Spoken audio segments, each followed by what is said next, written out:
Ce bateau qui largue les amarres et s'apprête à prendre la mer, c'est le nouvel outil de la brigade des gardes-côtes de Bastia. Une vedette de 28 mètres flambant neuve, baptisée le Libeccio.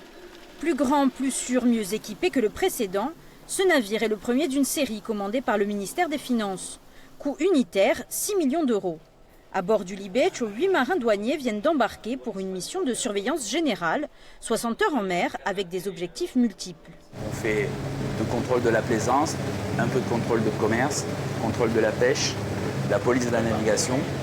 Et après, on fait de la surveillance d'un ordre plus général. On n'est pas forcément tout le temps en contrôle.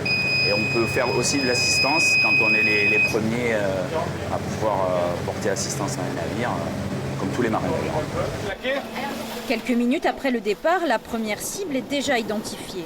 La direction des gardes-côtes de Marseille, dont dépend la brigade bastiaise, a repéré un navire suspect. Bonjour monsieur, c'est le service des douanes? Oui, je vois ça. Amarré au port de Togue, au nord de Bastia, le voilier est arrivé la veille. Il est passé par les Açores et le Mexique, un trajet prisé par les trafiquants de drogue. Dans la chronologie, donc, une équipe de visite se met en place.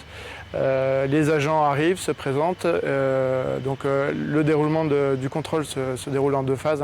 La première partie, c'est un contrôle documentaire. Et après, la fouille physique de l'embarcation. Est-ce que vous auriez un coffre à bord, monsieur? Non, pas de coffre et pas d'armes. Donc là, en l'espèce, vous n'avez rien trouvé? Là, rien du tout.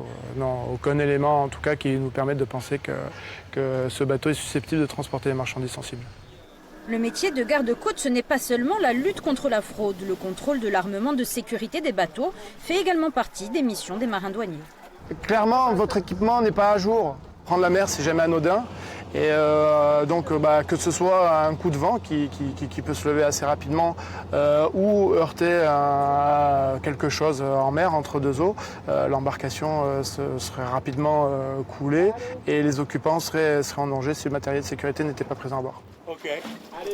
C'est bon pour cette fois, on s'en tiendra à un avertissement verbal, mais gare, en cas de manquement aux obligations de sécurité, l'amende peut grimper jusqu'à 1 500 €.